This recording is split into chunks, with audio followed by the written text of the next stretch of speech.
Praise the lord Jesus, hallelujah. ದೇವರು ಕೊಟ್ಟಿರುವಂಥ ಈ ಶುಕ್ರವಾರ ದಿವಸಕ್ಕಾಗಿ ನಾನು ದೇವರಿಗೆ ಸ್ತೋತ್ರ ಸಲ್ಲಿಸೋಳಾಗಿದ್ದೇನೆ. ದೇವರು ಕಳೆದೆಲ್ಲ ದಿವಸಗಳಲ್ಲಿ ನಮ್ಮನ್ನು ಒಳ್ಳೆಯ ರೀತಿಯಲ್ಲಿ, ಆಶ್ಚರ್ಯಕರವಾದ ರೀತಿಯಲ್ಲಿ ನಮ್ಮನ್ನು ನಡೆಸಿದ್ದಾನೆ. ನಾವು ನೆನೆಸುವುದಕ್ಕಿಂತಲೂ ಗ್ರಹಿಸುವುದಕ್ಕಿಂತಲೂ ಅತ್ಯಧಿಕವಾದಂಥ ಮೇಲುಗಳನ್ನು ಕೊಟ್ಟು ನಮ್ಮನ್ನು ಸಾಕಿ ಸಲಹಿದ್ದಾನೆ. ದೇವರ ನಾಮಕ್ಕೆ ಸ್ತೋತ್ರವಾಗಲಿ. ನಾನು ಇವತ್ತು ಮಾತಾಡಲಿಕ್ಕಿರುವಂಥ ಒಂದು ವಿಷಯ ಪ್ರಸಂಗಿಗಳ ಪುಸ್ತಕ, ಪ್ರಸಂಗಿಗಳು 10ನೇ ಅಧ್ಯಾಯ 10ನೇ ವಾಕ್ಯ. ಪ್ರಸಂಗಿಗಳು 10ನೇ ಅಧ್ಯಾಯ 10ನೇ ವಾಕ್ಯ.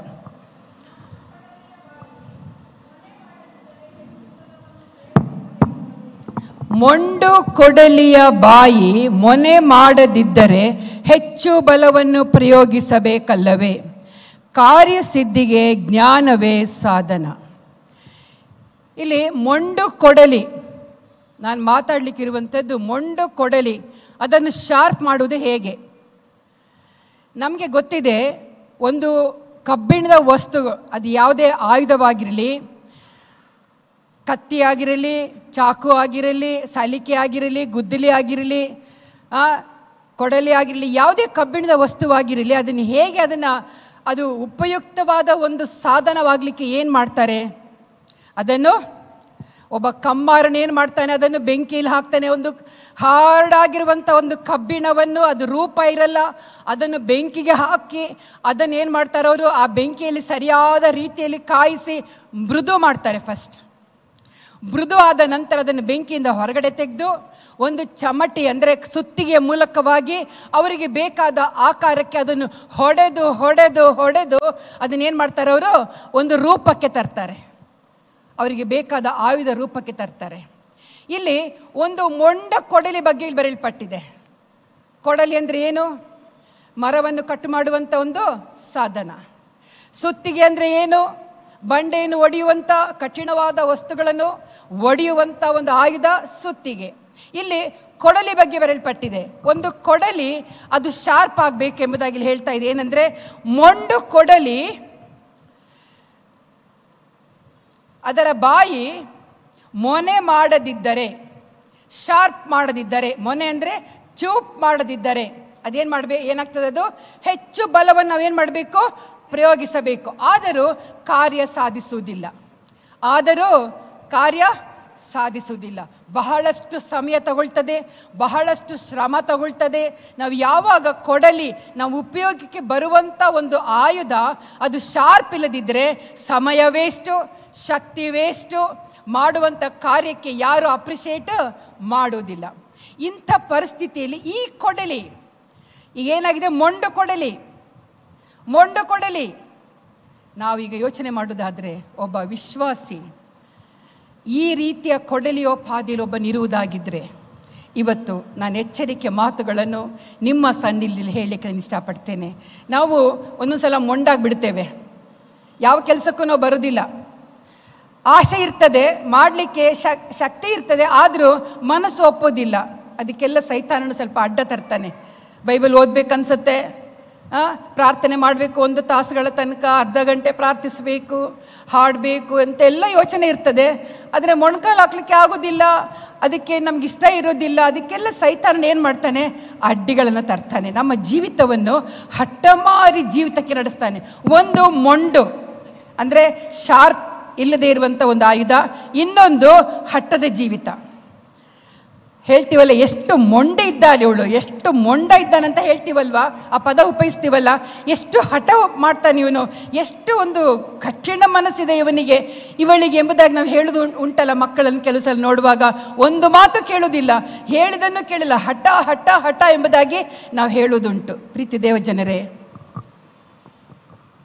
ಇವತ್ತು ನಾವು ಈ ಮೊಂಡು ಕೊಡಲಿ ಹಠಮಾರಿ ಜೀವಿತ ನಮ್ಮಲ್ಲಿದ್ದರೆ, ದೇವರಿಗೆ ಮಾಡಬೇಕಾದಂಥ ಕಾರ್ಯಗಳನ್ನು ಮಾಡಲಿಕ್ಕೆ ಮನಸ್ಸಿಲ್ಲದಂಥ ಒಂದು ಮೊಂಡಾದ ಜೀವಿತ ನಮ್ಮಲ್ಲಿದ್ದರೆ, ನಾವು ಇವತ್ತು ಶಾರ್ಪ್ ಮಾಡ್ಕೊಳ್ಬೇಕು. ಅಲ್ಲೆಲ್ಲೂಯ್ಯ. ಇವತ್ತೇನು ಮಾಡಬೇಕು? ಶಾರ್ಪ್ ಮಾಡ್ಕೊಳ್ಬೇಕು, ಆಸಕ್ತಿಯಿಂದ ಶಾರ್ಪ್ ಮಾಡಬೇಕು. ಅದಕ್ಕೆ ಒಂದು ವಾಕ್ಯ ಇಲ್ಲಿ ಓದ್ತೇವೆ ನಾವು. ಇಸ್ರಾಯೇಲರ ಬಗ್ಗೆ ಹಳೆ ಒಡಂಬಡಿಕೆ ಕಾಲದಲ್ಲಿ 1 ಸಮುವೇಲ ಪುಸ್ತಕ 13ನೇ ಅಧ್ಯಾಯ 19-21 ವಾಕ್ಯಗಳಲ್ಲಿ ಅಲ್ಲಿ ಏನು ಬರೆಯಲ್ಪಟ್ಟಿದೆ ಅಂದರೆ, ಇಸ್ರಾಯೇಲರು ಅರಣ್ಯದಲ್ಲಿ ಪ್ರಯಾಣ ಮಾಡ್ತಾ ಇದ್ದಾರೆ. ಓದಿ ಸಿಸ್ಟರ್. ಇಬ್ರಿಯರು ಈಟಿ ಕತ್ತಿಗಳನ್ನು ಮಾಡಿಕೊಳ್ಳಬೇಕೆಂದು ಫಿಲಿಸ್ಟಿಯರ ಆಜ್ಞೆ ಇದ್ದುದರಿಂದ ಇಸ್ರಾಯೇಲ್ ದೇಶದಲ್ಲಿ ಅವುಗಳನ್ನು ಮಾಡುವ ಕಮ್ಮಾರರೇ ಇರಲಿಲ್ಲ. ಸಾಕು, ಮತ್ತೆ ಓದೋಣ. ಇಲ್ಲಿ ಇಬ್ರಿಯರಿಗೆ ಒಂದು ಸ್ಟ್ರಿಕ್ ಆದ ಆಜ್ಞೆ ಫಿಲಿಸ್ಟಿಯರಿಂದ ಬಂದಿತ್ತು, ವೈರಿಗಳಿಂದ ಬಂದಿತ್ತು. ಏನಂತ ಬಂದಿತ್ತಂದ್ರೆ, ನೀವು ಈಟಿ ಕತ್ತಿಗಳನ್ನು ಮಾಡಿಕೊಳ್ಳಬಾರದೆಂದು ಫಿಲಿಸ್ಟಿಯರ ಆಜ್ಞೆ ಇದ್ದುದರಿಂದ ಇಸ್ರಾಯೇಲ್ ದೇಶದಲ್ಲಿ ಅವುಗಳನ್ನು ಮಾಡುವ ಕುಲುಮೆಗಾರರು, ಕಮ್ಮಾರರು, ಕೆಲಸಗಾರರು ಇರಲಿಲ್ಲ. ಈಗ ಕಮ್ಮಾರರು ಇಲ್ಲ, ಕುಲುಮೆ ಮಾಡುವಂಥ ಕುಲುಮೆಯ ಒಂದು ರೂಮ್ಗಳು ಇಲ್ಲ. ಕುಲುಮೆ ಗೊತ್ತುಂಟಲ್ಲ ನಿಮಗೆ, ಹೇಗೆ ಮಾಡ್ತಾರೆ? ಗಾಳಿ ಹೊಡೆದು ಹೊಡೆದು ಹೊಡೆದು, ಹಿಂದಿನ ಕಾಲದಲ್ಲಿ ಅದನ್ನು ಗಾಳಿಯಲ್ಲಿ ಪಂಪ್ ಮಾಡಿ ಕೆಂಡಕ್ಕೆ ಇದ್ದಲಿಗೆ ಬೆಂಕಿ ಕೊಟ್ಟು ಕೊಟ್ಟು ಪಂಪ್ ಮಾಡಿ ಮಾಡಿ ಮಾಡಿ ಕೈಯಿಂದನೇ ಎಲ್ಲ ಮಾಡ್ತಾಯಿದ್ರು. ಆ ಬೆಂಕಿಯನ್ನು ಶಾಖ ಉತ್ಪತ್ತಿ ಮಾಡಿ ಕಬ್ಬಿಣವನ್ನು ಕಾಯಿಸಿ ಅವರು ಒಂದು ಆಯುಧಗಳನ್ನು ತಯಾರು ಮಾಡ್ತಾಯಿದ್ರು. ಇಲ್ಲಿ ಕುಲುಮೆ ಇರಲಿಲ್ಲ, ಕಮ್ಮಾರರು, ಕೆಲಸಗಾರರು ಇರಲಿಲ್ಲ. ಯಾಕಂದರೆ ಅವ್ರಿಗೊಂದು ಸ್ಟ್ರಿಕ್ ಆಜ್ಞೆ ಇತ್ತು ಇಸ್ರಾಯೇಲರಿಗೆ, ಫಿಲಿಸ್ಟಿಯರ ಮೂಲಕವಾಗಿ ನಿಮ್ಮ ದೇಶದಲ್ಲಿ ಯಾರು ಇರಬಾರ್ದು? ಕಮ್ಮಾರರು ಇರಬಾರದು. ಅದಕ್ಕೆ ಮುಂದೆ ಓದಿ ಸಿಸ್ಟರ್. ಅವರು ತಮ್ಮ ನೇಗಿಲಿನ ಕುಳ, ಸಲಿಕೆ, ಕೊಡಲಿ, ಗುದ್ದಲಿ ಇವುಗಳನ್ನು ಹಣಿಸುವುದಕ್ಕೋಸ್ಕರ ಫಿಲಿಸ್ಟಿಯರ ಹತ್ತಿರವೇ ಹೋಗಬೇಕಿತ್ತು. ಇವರು ಏನು ಮಾಡಬೇಕಿತ್ತಂದ್ರೆ, ಯಾವಾಗಲೂ ಅವರಿಗೊಂದು ಆಯುಧ ಬೇಕಾದರೆ ಅವ್ರು ಏನು ಮಾಡಬೇಕಾಗಿತ್ತು? ಫಿಲಿಸ್ಟಿಯರ ಹತ್ತಿರ ಹೋಗಬೇಕಾಗ್ತಿತ್ತು. ಅವರಿಗೊಂದು ಯುದ್ಧಕ್ಕೆ ಕತ್ತಿ ಬೇಕು, ಒಂದು ಕೊಡಲಿ ಬೇಕು, ಸಲಿಕೆ ಬೇಕು, ತ್ರಿಶೂಲ, ಏನೇನು ಬೇಕೋ ಎಲ್ಲ ಆಯುಧಗಳು ಬೇಕಾದರೆ ಅವರ ಹತ್ರ ಬೇಡಿ ಅವ್ರು ತಗೊಳ್ಬೇಕಾಗಿತ್ತು. ಮುಂದೆ ಓದಿ. ಗುದ್ದಲಿ, ಸಲಿಕೆ, ತ್ರಿಶೂಲ, ಕೊಡಲಿ, ಮುಳ್ಳುಗೋಲು ಇವುಗಳನ್ನು ಹದ ಮಾಡುವುದಕ್ಕೋಸ್ಕರ ಅವರಲ್ಲಿ ಅರ ಮಾತ್ರ ಇತ್ತು. ಅವರಲ್ಲಿ ಏನಿತ್ತಂದರೆ ಆಯುಧಗಳು ಇತ್ತಷ್ಟೇ. ಅಂದರೆ ಆಯುಧಗಳು ಮಾಡಲಿಕ್ಕೆ ಅವ್ರಿಗೆ ಪರ್ಮಿಷನ್ ಇರಲಿಲ್ಲ.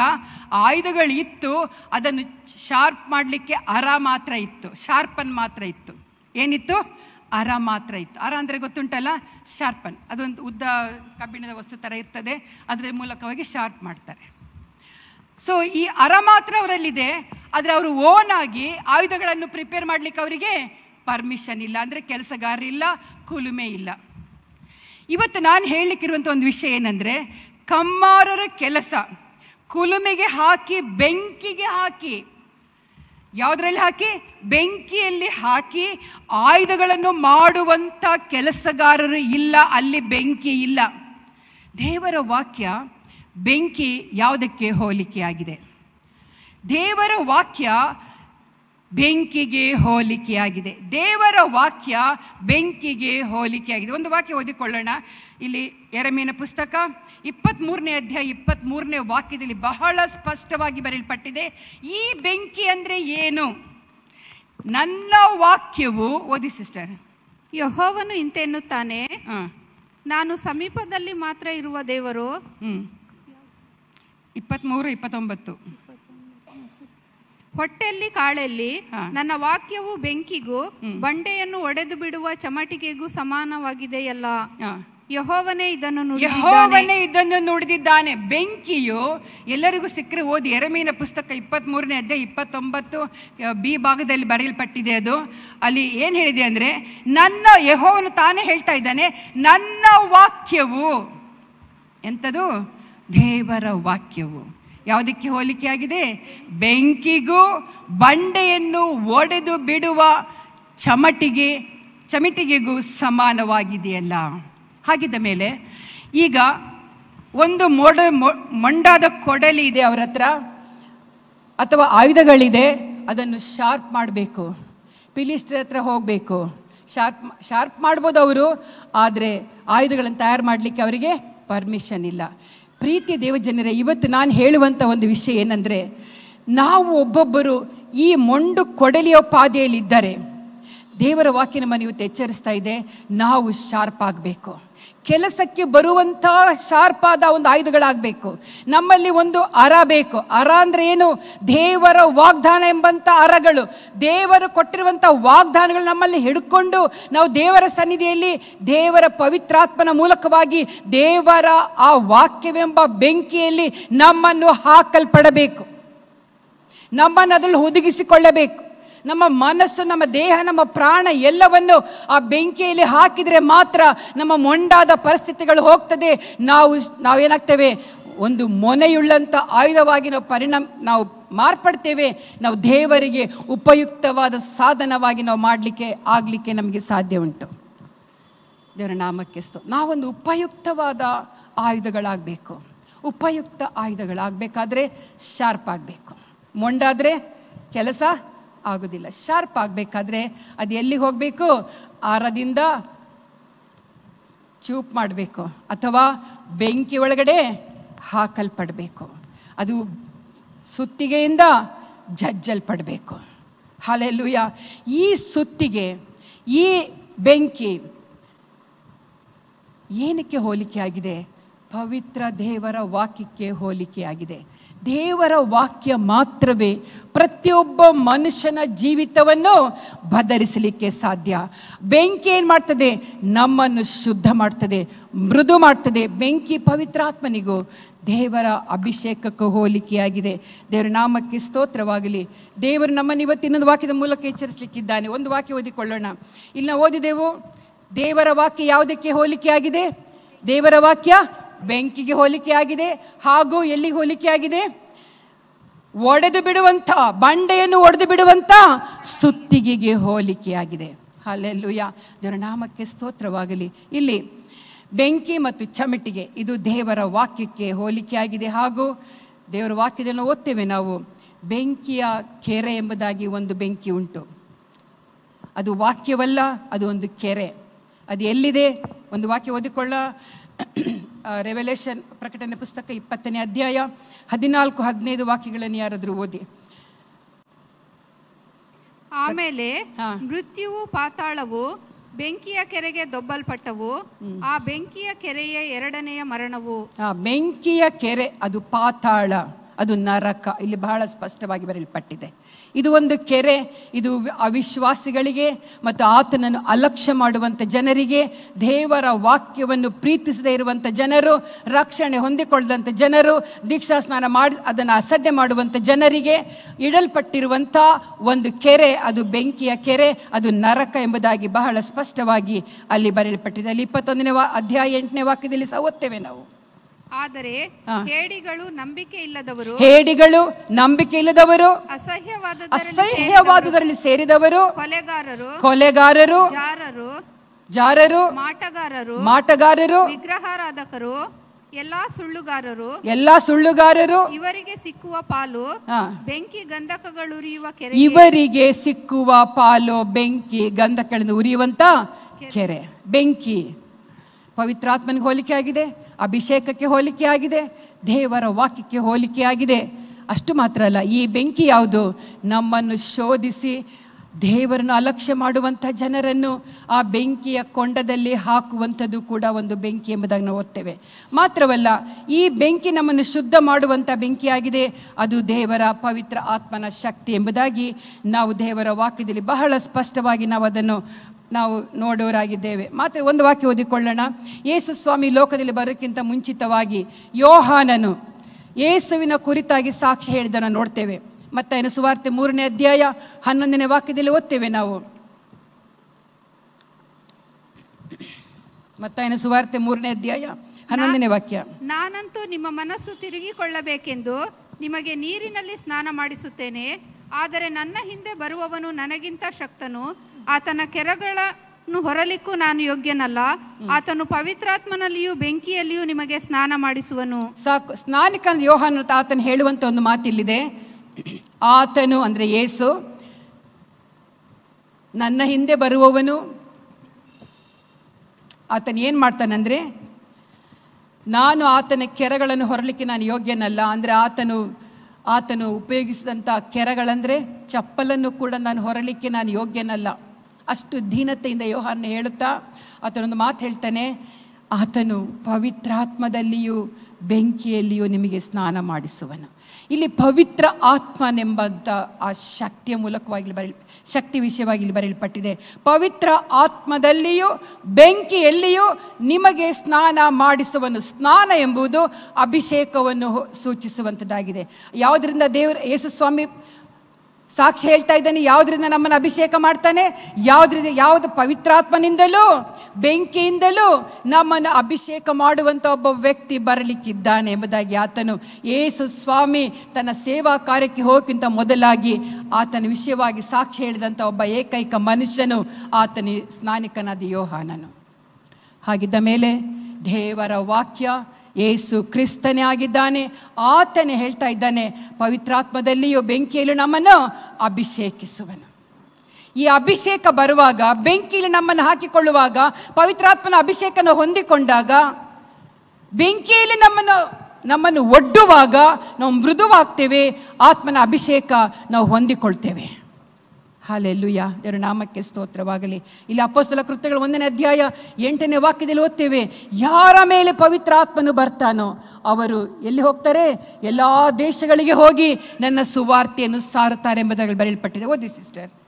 ಆದರೆ ಪವಿತ್ರಾತ್ಮ ನಿಮ್ಮ ಮೇಲೆ ಬರಲು ನೀವು ಬಲವನ್ನು ಹೊಂದಿ ಯೆರೂಸಲೇಮಿನಲ್ಲಿಯೂ ಎಲ್ಲ ಯೂದಾಯ ಸಮಾರ್ಯ ಸೀಮೆಗಳಲ್ಲಿಯೂ ಭೂಲೋಕದ ಕಟ್ಟಕಡೆಯವರೆಗೂ ನನಗೆ ಸಾಕ್ಷಿಗಳಾಗಿರಬೇಕು ಅಂದನು. ಸಾಕು.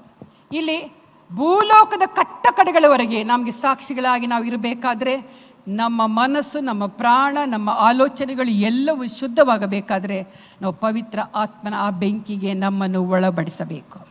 ಆಗ ಏನಾಗ್ತದೆ? ನಮ್ಮ ಮನೆಯಲ್ಲಿ, ನಮ್ಮ ಕುಟುಂಬಗಳಲ್ಲಿ, ನಮ್ಮ ಸಮಾಜದಲ್ಲಿ, ನಮ್ಮ ದೇಶದಲ್ಲಿ ನಾವು ಯೇಸು ಕ್ರಿಸ್ತನ ಸಾಕ್ಷಿಯಾಗಿ ನಿಲ್ಲಲು ನಮಗೆ ಧೈರ್ಯ ಬರ್ತದೆ, ಬಲ ಬರ್ತದೆ. ಇಲ್ದಿದ್ರೆ ನಾವು ಯಾವತ್ತೂ ಕೂಡ ಕ್ರಿಸ್ತನ ವಿಷಯವಾಗಿ ನಮ್ಮ ಜೊತೆ ಸ್ನೇಹಿತನಿಗೂ ಕೂಡ ಹೇಳಲಿಕ್ಕೆ ನಮಗೆ ಬಲ ಸಾಕಾಗೋದಿಲ್ಲ. ಹಲ್ಲೆಲೂಯಾ. ನಮ್ಮನ್ನು ಅಳವಡಿಸ್ಕೊಳ್ಬೇಕು, ನಮ್ಮನ್ನು ಮೃದು ಮಾಡಿಕೊಳ್ಬೇಕು, ನಮ್ಮನ್ನು ಪವಿತ್ರಾತ್ಮನಿಂದ ಅಭಿಷೇಕ ನಾವು ಹೊಂದಿಕೊಳ್ಳಬೇಕು. ಅದಕ್ಕಾಗಿ ನಾವು ಪ್ರಯತ್ನಿಸಬೇಕು. ದೇವರ ನಾಮಕ್ಕೆ ಸ್ತೋತ್ರವಾಗಲಿ. ಮಾತ್ರವಲ್ಲ, ಈ ದೇವರ ವಾಕ್ಯ, ಈ ಬೆಂಕಿ ಏನಾಗಿದೆ ನಾವು ಓದ್ತೇವೆ. ಇಬ್ರಿಯ ಪತ್ರಿಕೆಯಲ್ಲಿ 4ನೇ ಅಧ್ಯಾಯ ನಮಗೆಲ್ಲರಿಗೂ ಗೊತ್ತಿದೆ. 12ನೇ ವಾಕ್ಯದಲ್ಲಿ ಹೀಗೆ ಓದ್ತೇವೆ, ಅದು ಹದವಾದದ್ದು.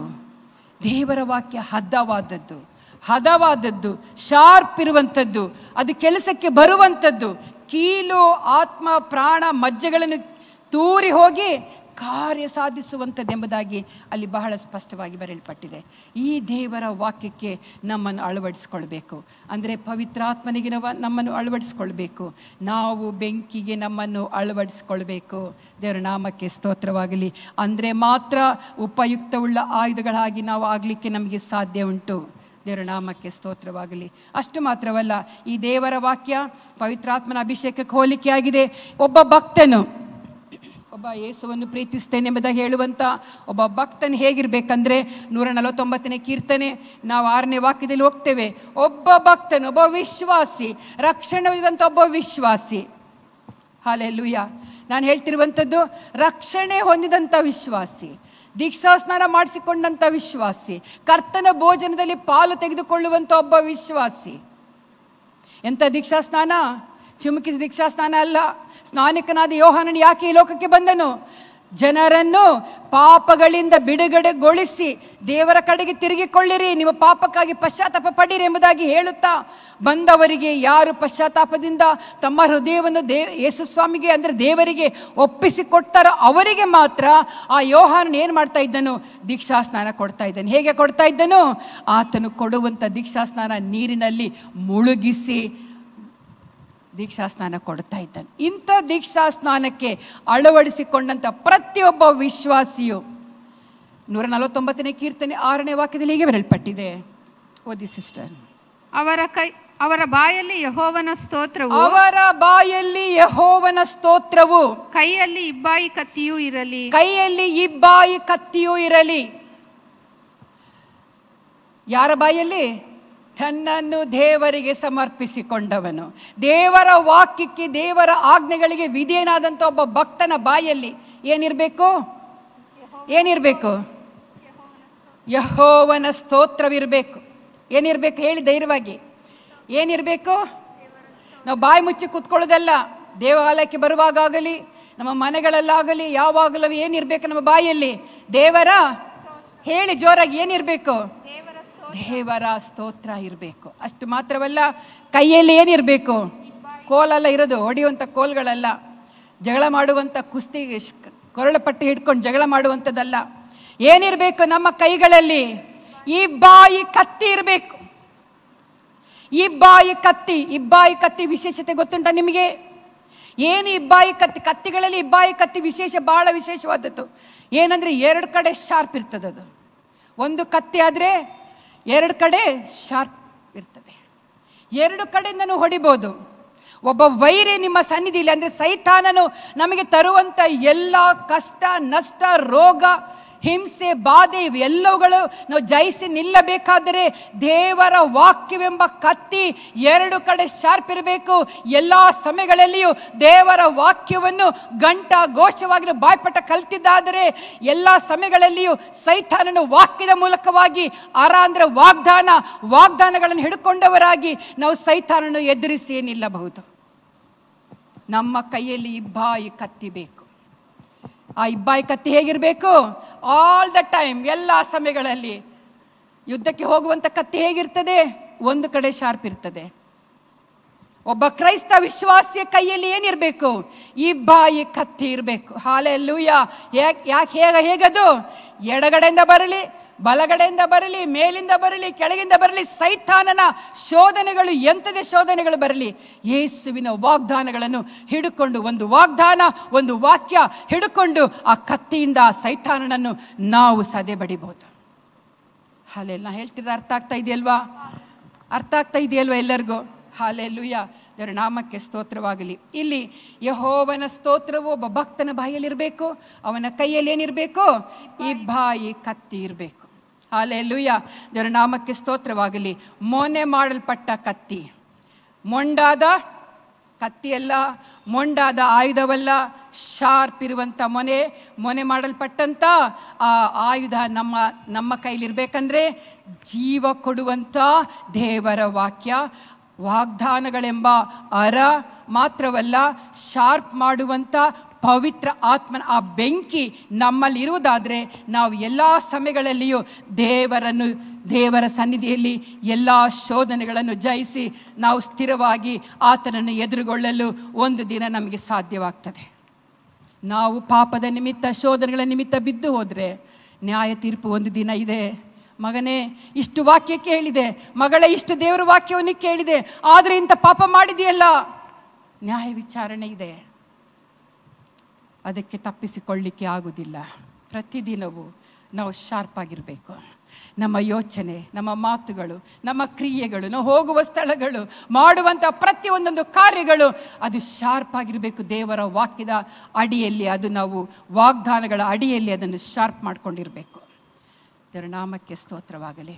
ಮಾತ್ರವಲ್ಲ, ಇಲ್ಲಿ 1 ಪೇತ್ರ ಪತ್ರಿಕೆ ಈ ಬೆಂಕಿ ಏನು ಮಾಡ್ತದೆ? 1 ಪೇತ್ರ 1ನೇ ಅಧ್ಯಾಯ 7ನೇ ವಾಕ್ಯದಲ್ಲಿ ಓದ್ತೇವೆ. 1 ಪೇತ್ರ 1ನೇ ಅಧ್ಯಾಯ ಬಹಳ ಸುಂದರವಾದಂಥ ಒಂದು ವಾಕ್ಯದಲ್ಲಿ ಬರೆಯಲ್ಪಟ್ಟಿದೆ.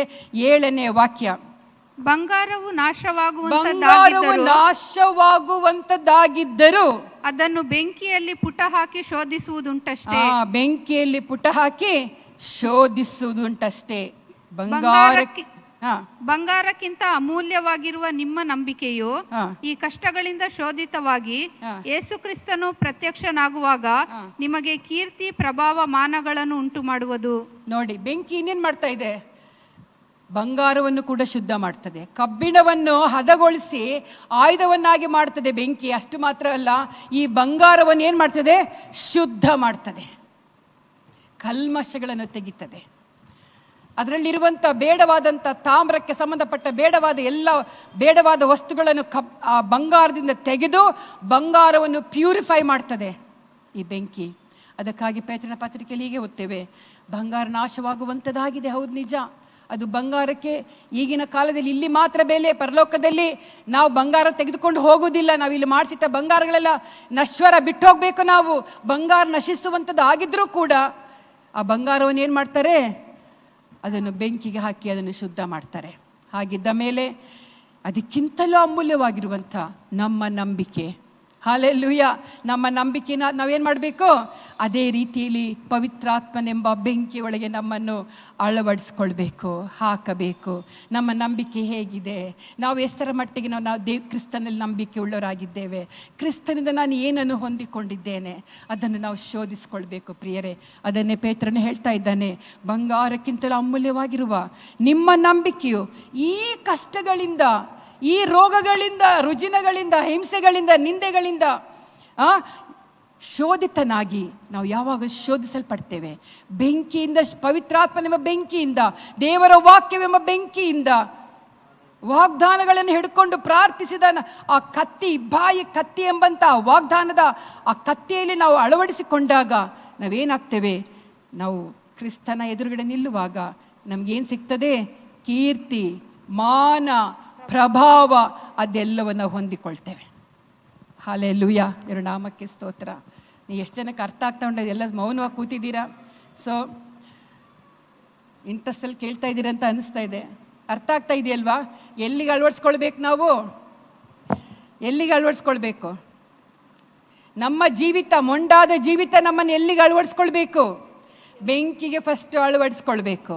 ಬೆಂಕಿ ಏನು ಸೂಚಿಸ್ತದೆ? ದೇವರ ವಾಕ್ಯ ಅಭಿಷೇಕವನ್ನು ಸೂಚಿಸುವಂಥದ್ದಾಗಿದೆ. ಅಷ್ಟು ಮಾತ್ರವಲ್ಲ, ದೇವರ ವಾಕ್ಯ ನಮ್ಮನ್ನು ಶುದ್ಧಿಸುವಂಥ ದೇವರ ವಾಕ್ಯವಾಗಿದೆ. ಬೆಂಕಿ ನಮ್ಮನ್ನು ಶುದ್ಧಿಸುತ್ತದೆ. ದೇವರ ನಾಮಕ್ಕೆ ಸ್ತೋತ್ರ. ಇಲ್ಲಿ ಇನ್ನೊಂದು ವಾಕ್ಯ ಓದಿಕೊಳ್ಳೋಣ. ಇಲ್ಲಿ 1 ಕೊರಿಂಥ 3:13 ವಾಕ್ಯದಲ್ಲಿ ಹೀಗೆ ಓದ್ತೇವೆ, ಅವನವನ ಕೆಲಸ ವ್ಯಕ್ತವಾಗ್ತದೆ. ಯಾವಾಗ? ಓದಿ ಸಿಸ್ಟರ್. ಈ ಬೆಂಕಿ ನಮ್ಮ ಕೆಲಸಗಳನ್ನು ಪರೀಕ್ಷಿಸ್ತದೆ.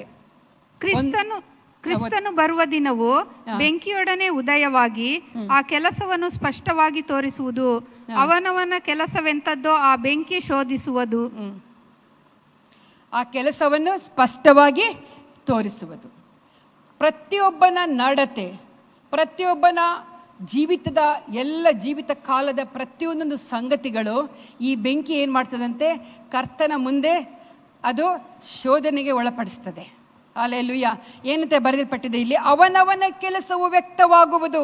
ಕ್ರಿಸ್ತನು ಬರುವ ದಿನವು ಬೆಂಕಿಯೊಡನೆ ಉದಯವಾಗಿ ಆ ಕೆಲಸವನ್ನು ಸ್ಪಷ್ಟವಾಗಿ ತೋರಿಸುವುದು. ಒಂದು ದಿನದಲ್ಲಿ ಈ ದೇಶ, ಈಗ ನಾವು ನೋಡ್ತಾ ಇದ್ದೇವೆ ಜಲಪ್ರಳಯ, ಲೋಕ ಜಲಪ್ರಳಯದಿಂದ ನಾಶವಾಗ್ತದೆ ಅಂದರೆ ಮಳೆಯಿಂದ ನಾಶವಾಗ್ತದೆ ಅನೇಕ ತಿಳ್ಕೊಂಡಿದ್ದಾರೆ. ಅಲ್ಲ, ದೇವರ ವಾಕ್ಯ ಹೇಗೆ ಪ್ರಪಂಚ ಹೇಗೆ ನಾಶವಾಗ್ತದೆ? ಬೆಂಕಿ ಗಂಧಕಗಳಿಂದ ಉರಿಯುವಂಥ ಆ ಬೆಂಕಿಯಿಂದ, ಆಕಾಶದಿಂದ ಬೆಂಕಿ ಗಂಧಕಗಳು ಸುರಿದು ಸೊದೋಮ್ ಗೋಮರ ಪಟ್ಟಣವನ್ನು ಯಾವ ರೀತಿಯಲ್ಲಿ ದೇವರು ನಾಶ ಮಾಡಿದನೋ ಅದೇ ರೀತಿಯಲ್ಲಿ ಈ ಒಂದು ನಾವು ಜೀವಿಸುವಂಥ ಈ ಪ್ರಪಂಚವೂ ಕೂಡ ಅಂಥ ನಾಶನಕ್ಕೆ ಒಳಪಟ್ಟಿದೆ. ನಾವು ನೋಡ್ತೇವೆ ಈಗ ಮಳೆಗಾಲದಲ್ಲಿ ಅಲ್ಲಿ ಮಳೆಯಿಂದ ಆ ಹಾನಿ ಈ ಹಾನಿ, ಎಲ್ಲಿ ನಮ್ಮ ದೇಶ ಮುಳುಗಿ ಹೋಗ್ತದೋ ಅಂತ ನಾವು ಯೋಚಿಸ್ತಾ ಇದ್ದೇವೆ. ಇಲ್ಲ, ನೀರಿನ ಅಭಾವ ಬರಲಿಕ್ಕುಂಟು. ಕುಡಿಲಿಕ್ಕೆ ಕೂಡ ನೀರಿಲ್ಲದಂಥ ಪರಿಸ್ಥಿತಿ ಮುಂದಿನ ದಿವಸಗಳಲ್ಲಿ ಬರಲಿಕ್ಕಿದೆ. ಅದಕ್ಕಾಗಿ ಇಲ್ಲಿ ದೇವರ ವಾಕ್ಯ, ಒಂದು ವಾಕ್ಯ ಓದಿಕೊಳ್ಳೋಣ.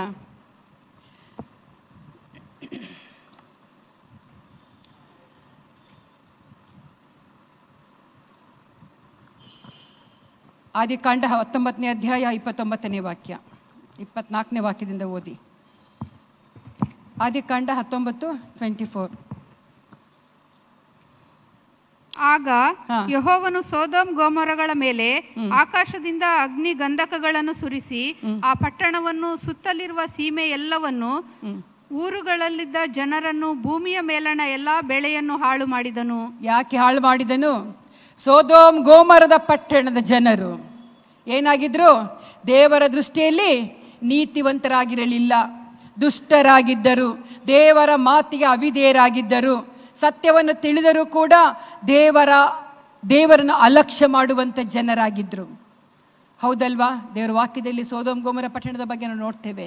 ದೇವರು ಆ ಜನರನ್ನು ನೋಡಿ ಆತನು ಪಶ್ಚಾತ್ತಾಪ ಪಡ್ತಾನೆ, ಆತನು ನೊಂದುಕೊಳ್ತಾನೆ. ಹಲ್ಲೆಲೂಯಾ. ನೊಂದುಕೊಂಡು ಏನು ಮಾಡ್ತಾನೆ ಆತನು?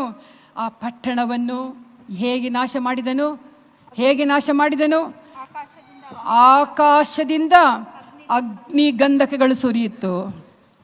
ಹಲ್ಲೆಲೂಯಾ. ಈ ಬೆಂಕಿ ನಾಶ ಮಾಡುವಂಥ ಬೆಂಕಿ. ಯಾರನ್ನು?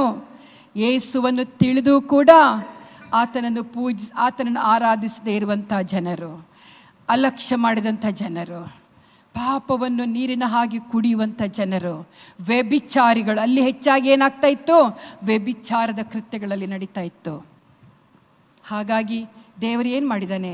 ಆಕಾಶದ ಬೆಂಕಿಯನ್ನು ಕಳುಹಿಸಿ ಆ ಪಟ್ಟಣವನ್ನು ನಾಶ ಮಾಡಿದನು. ಇದು ನಾಶ ಮಾಡುವಂಥ ಬೆಂಕಿ. ನಮಗೆ ಬೇಕಾಗಿರುವಂಥದ್ದು ನಾಶಕ್ಕೆ ಹೋಗುವಂಥ ಬೆಂಕಿಯಲ್ಲ, ನಮ್ಮನ್ನು ಮೃದು ಮಾಡಿ ನಮ್ಮನ್ನು ಒಂದು ಒಳ್ಳೆಯ ಆಯುಧವನ್ನಾಗಿ ಮಾಡುವಂಥ ಬೆಂಕಿ, ಪವಿತ್ರಾತ್ಮನ ಬೆಂಕಿ ನಮ್ಮೊಬ್ಬೊಬ್ಬರಿಗೆ ಬೇಕಾಗಿದೆ. ನಮ್ಮನ್ನು ಅಭಿಷೇಕಿಸುವಂಥ ಬೆಂಕಿ ನಮಗೆ ಬೇಕಾಗಿದೆ ಪ್ರಿಯರೇ. ಹಲ್ಲೆಲೂಯಾ. ಇಲ್ಲಿ ಓದ್ತೇವೆ 2 ಪೇತ್ರನ ಪತ್ರಿಕೆ 3ನೇ ಅಧ್ಯಾಯ. ಈ ಪ್ರಪಂಚ ಹೇಗಿದೆ ಎಂಬುದಾಗಿ ಬಹಳ ಸ್ಪಷ್ಟವಾಗಿ ಬರೆಯಲ್ಪಟ್ಟಿದೆ. 2 ಪೇತ್ರ 3ನೇ ಅಧ್ಯಾಯ 7ನೇ ವಾಕ್ಯ. ಆದರೆ ಈಗಿರುವ ಭೂಮಿ ಆಕಾಶಗಳು, ಎಲ್ಲರೂ ಗಮನ ಕೊಟ್ಟು ಕೇಳಿ. ಆ ಸೊದೋಮ್ ಗೊಮೋರ ಪಟ್ಟಣದ ಪರಿಸ್ಥಿತಿ ನಿಮ್ಗೀಗ ಅರ್ಥ ಆಗಿದೆ. ನಾನು ಹೇಳಿದೆ, ಆದಿಕಾಂಡದ ಪುಸ್ತಕದಲ್ಲಿ ತೆಗೆದು 19ನೇ ಅಧ್ಯಾಯ 24ನೇ ವಾಕ್ಯದಲ್ಲಿ ನಿಮಗೆ ವಿವರಿಸಿ ಹೇಳಿದೆ. ಜನರ ಪಾಪದ ನಿಮಿತ್ತವಾಗಿ ದೇವರು ಸೊದೋಮ್ ಗೊಮೋರ ಪಟ್ಟಣ ಜನರನ್ನು ಆಕಾಶದ ಬೆಂಕಿ ಗಂಧಕಗಳನ್ನು ಸುರಿಸಿ ಆ ಪಟ್ಟಣವನ್ನು ನಾಶ ಮಾಡಿದನು. ಆದರೆ ಈಗಿರುವ ಭೂಮಿ ಆಕಾಶಗಳು, ಓದಿ ಸಿಸ್ಟರ್. ಆದರೆ ಈಗಿರುವ ಭೂಮಿ ಆಕಾಶಗಳು ಅದೇ ವಾಕ್ಯದ ಬಲದಿಂದ ಬೆಂಕಿಯ ಮೂಲಕ ನಾಶವಾಗುವುದಕ್ಕೆ ಇಡಲ್ಪಟ್ಟಿದೆ. ಇಟ್ಟಾಗಿದೆ ಅಲ್ಲ ಅಂದ್ರೆ ಇಟ್ಟಾಯ್ತು ಅಲ್ಲ. ಸೊದೋಮ್ ಗೊಮೋರ ಪಟ್ಟಣಕ್ಕೆ ನಾಶನ ಬಂತು, ಮುಗೀತಲ್ಲ. ಈಗಿರುವ ಈ ಭೂಮಿ ಆಕಾಶಗಳು ಯಾವುದಕ್ಕಾಗಿ ಇಡಲ್ಪಟ್ಟಿದೆ? ದೇವರ ವಾಕ್ಯದ ಬಲದಿಂದ ಬೆಂಕಿಯ ಮೂಲಕ ನಾಶವಾಗುವುದಕ್ಕೆ ಇಡಲ್ಪಟ್ಟಿದೆ. ಹಲ್ಲೆಲೂಯಾ. ದೇವರ ವಾಕ್ಯದ ಮೂಲಕ, ನಾಮಕ್ಕೆ ಸ್ತೋತ್ರ. ದೇವರ ವಾಕ್ಯ ನಾಶವಾಗುವುದಕ್ಕಾಗಿ ಇಡಲ್ಪಟ್ಟಿರುವಂಥ ಈಗಿರುವ ಭೂಮಿ ಆಕಾಶಗಳು. ಮಳೆಯಿಂದ ನಾಶ ಆಗಲ್ಲ. ನಮ್ಮ ಈಗಿರುವಂಥ ಈ ಪ್ರಪಂಚ ಯಾವುದರಿಂದ ನಾಶವಾಗಲಿಕ್ಕಿದೆ? ಬೆಂಕಿಯಿಂದ ನಾಶವಾಗಲಿಕ್ಕೆ ದೇವರು ಅದನ್ನು ಇಡಲ್ಪಟ್ಟಿದ್ದಾನೆ. ಮಾತ್ರವಲ್ಲ, ಮುಂದೆ ಓದಿ ಸಿಸ್ಟರ್.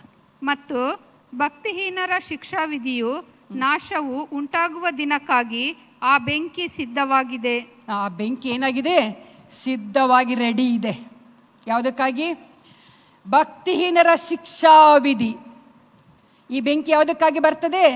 ಭಕ್ತಿಹೀನರು, ಭಕ್ತಿವಂತರಿಗೆಲ್ಲ ಬರುವಂಥದ್ದು ಇದು. ಯಾರಿಗೆ ಬರೋ? ಭಕ್ತಿವಂತರು ಏನಾಗಿರ್ತಾರೆ ಆಲ್ರೆಡಿ. ಅವರು ಕ್ರಿಸ್ತನ 2ನೇ ಬರುಣದಲ್ಲಿ ಅವರು ತನ್ನೊಂದಿಗೆ ಆತನು ಕರ್ಕೊಂಡು ಹೋಗಿರ್ತಾನೆ. ಇಲ್ಲಿ ಏನಾಗತ್ತೆ? ಅವಾಗ ಯಾರು ಭಕ್ತಿಹೀನರಾಗಿ ಇಲ್ಲಿ ಉಳ್ಕೊಂಡಿರ್ತಾರೋ ಅಲ್ಲಿ ಏನಾಗ್ತದೆ? ಈ ಶಿಕ್ಷೆಯ ವಿಧಿ ಅವರಿಗೆ ಅವರು ಅನುಭವಿಸಬೇಕಾಗ್ತದೆ.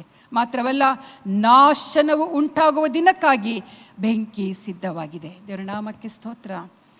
ನಾವು ನಮ್ಮನ್ನು, ಈ ಬೆಂಕಿ ಬೇಡ ನಮಗೆ, ನಾಶನಕ್ಕೆ ಇಟ್ಟಿರುವಂಥ ಈ ಬೆಂಕಿ ನಮಗೆ ಬೇಡ. ಇದು ನಾಶ ಮಾಡುವಂಥ ಬೆಂಕಿಯಾಗಿದೆ ಪ್ರಿಯರೇ.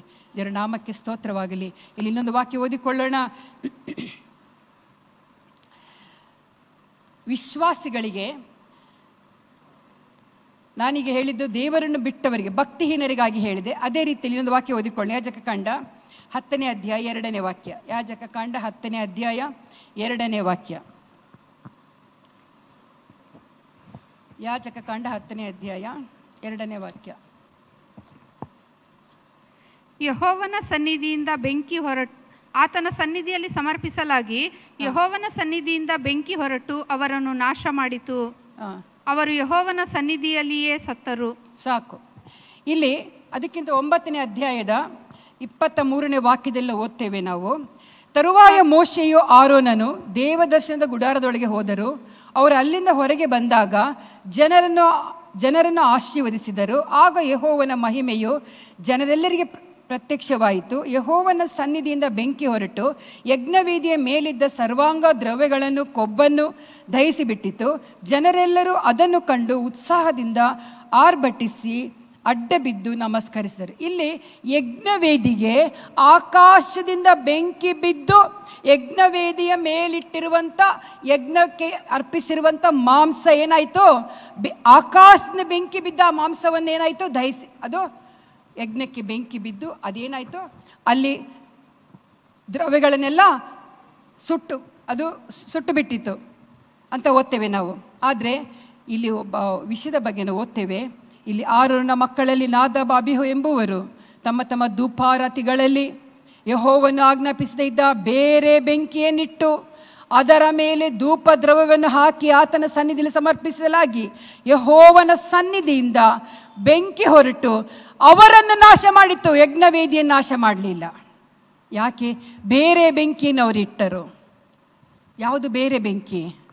ದೇವರು ಆತನಿಗೆ ಮೆಚ್ಚದೇ ಇರುವಂಥ ಬೆಂಕಿ. ದ್ರೋಹ, ಅಸೂಯೆ, ಹೊಟ್ಟೆ ಕಿಚ್ಚು, ಆಶೆ, ದುರಾಶೆ ಇವುಗಳೆಲ್ಲ ತುಂಬಿರುವಂಥ ಒಂದು ವಿಶೇಷದ ಗುಣನಡತೆ ಉಳ್ಳಂಥ ಆ ಬೆಂಕಿಯನ್ನು ಅವರು ಇಟ್ಟರಂದರೆ ಸ್ವತಃ ತಮ್ಮ ಆಲೋಚನೆ ಪ್ರಕಾರವಾಗಿ ಆ ಯಜ್ಞವೇದಿಗೆ ಅವರು ಬೆಂಕಿ ಇಟ್ಟರು. ದೇವ್ರ ವಾಕ್ಯ ಏನು ಹೇಳ್ತದೆ ಅಂದರೆ, ನಿಮ್ಮ ಸ್ವಂತ ಆಲೋಚನೆಗಳಿಂದ ನೀವು ಏನು ಕೆಲಸಗಳನ್ನು ಮಾಡಬೇಡ್ರಿ, ನಿಮ್ಮನ್ನು ನೀವು ಪವಿತ್ರ ಆತ್ಮನಿಗೆ ಅಳವಡಿಸಿಕೊಡ್ರಿ. ನಾನು ಹೇಗೆ ಜೀವಿಸಬೇಕು, ನಾನು ಏನು ಮಾಡಬೇಕು. ಇಲ್ಲಿ ಆರೋನರು ಅವರು ಎಷ್ಟು ಗಂಭೀರವಾಗಿ ಆರೋನರು ಯಜ್ಞವೇದಿಯನ್ನು ಆಕಾಶದ ಬೆಂಕಿ ಬಂದು ಆ ಯಜ್ಞವೇದಿ ಸುಡುವ ತನಕವೂ ಅವರು ಕಾದಿದ್ದು, ಯಜ್ಞವೇದಿಯ ಬೆಂಕಿ ಬರುವ ತನಕ ಅವರು ಕಾದಿದ್ರು. ಆದ ಕಾರಣ ದೇವರು ಅದನ್ನು ಮೆಚ್ಚಿದ್ರು. ಜನರೆಲ್ಲರಿಗೆ ಉತ್ಸಾಹವಾಯಿತು.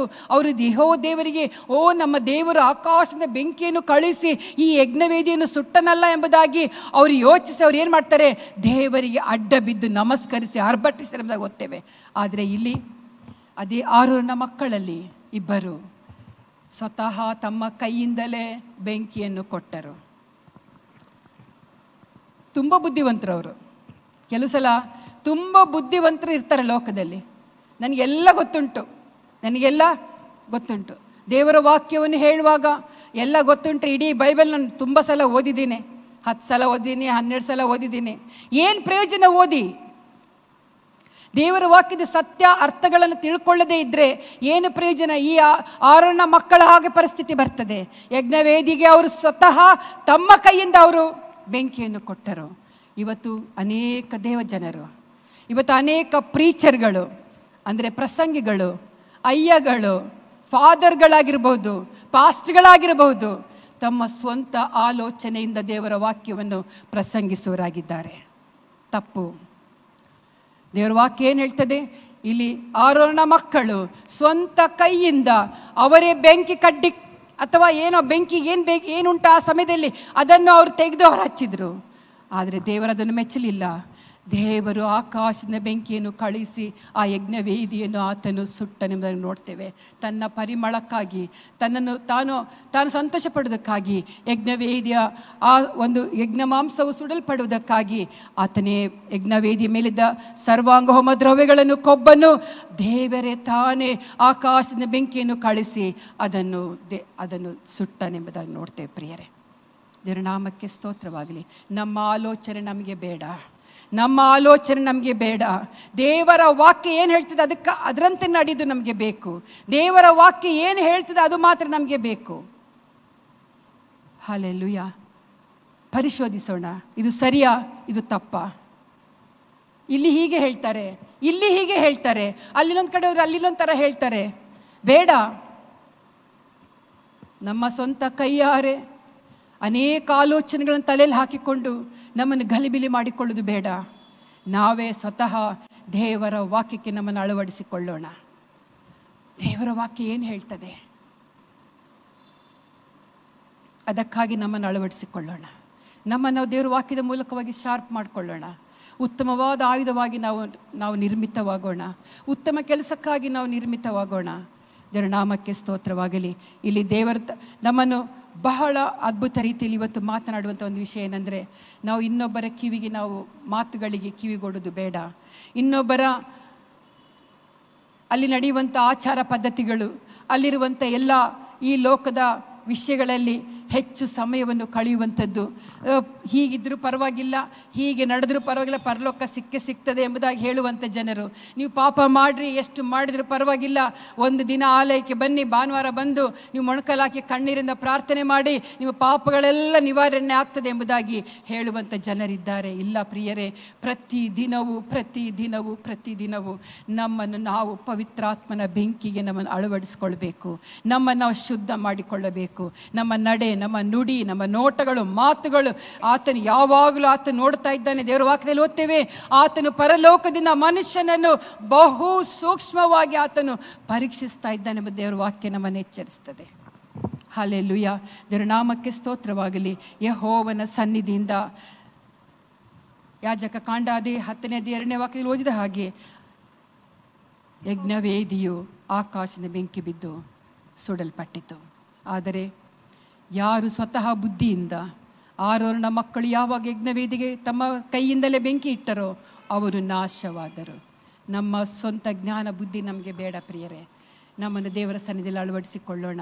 ದೇವರು ತಾನೇ ಹೇಳ್ತಾನೆ, ಮೊಂಡಾದ ಕೊಡಲಿ ನಮಗೆ ಬೇಡ, ಮೊಂಡಾದ ಪರಿಸ್ಥಿತಿ ನಮಗೆ ಬೇಡ. ಈಗ ತಾನೇ ಪ್ರಸಂಗಿ 10:10 ಓದಿದ ಹಾಗೆ ಮೊಂಡಾದ ಕೊಡಲಿ ಏನು ಮಾಡಬೇಕಂತ ಅದರಲ್ಲಿ ಹೆಚ್ಚು ಬಲವನ್ನು ನಾವು ಪ್ರಯೋಗಿಸಬೇಕಲ್ವ ಎಂಬುದಾಗಲಿ ಓದ್ತೇವೆ ಪ್ರಿಯರೇ. ದೇವರ ನಾಮಕ್ಕೆ ಸ್ತೋತ್ರ. ಹೆಚ್ಚು ಬಲ ಪ್ರಯೋಗಿಸ್ತಿದ್ದರೆ ನಮ್ಮ ಶಕ್ತಿ ವ್ಯರ್ಥವಾಗ್ತದೆ. ನಾವು ಪಡುವ ಎಲ್ಲ ವ್ಯರ್ಥ ಕಾರ್ಯಗಳು ಹೋಲಿಸಲ್ಪಟ್ಟಿದೆ. ನಷ್ಟ, ವೇಸ್ಟ್. ನಮಗೆ ಲಾಭವಾಗಿ ಬರುವಂಥದ್ದು ಏನೂ ಇಲ್ಲ. ನಮ್ಮ ಲಾಭ ಯಾವುದು ಈ ಲೋಕದಲ್ಲಿರುವಂಥ ಲಾಭಗಳಲ್ಲ. ನಮಗಿರುವಂಥ ಲಾಭ ಯಾವುದು? ಪರಲೋಕವೇ ನಮ್ಮ ಲಾಭವಾಗಿದೆ. ನಿತ್ಯ ಜೀವವೇ ನಮಗೆ ಕೊಟ್ಟಿರುವಂಥ ಲಾಭವಾಗಿದೆ ಪ್ರಿಯರೇ. ದೇವರು ನಮ್ಮನ್ನು ಎಚ್ಚರಿಸ್ತಾ ಇದ್ದಾನೆ. ಇಸ್ರಾಯೇಲರಲ್ಲಿ ಏನಿರಲಿಲ್ಲ?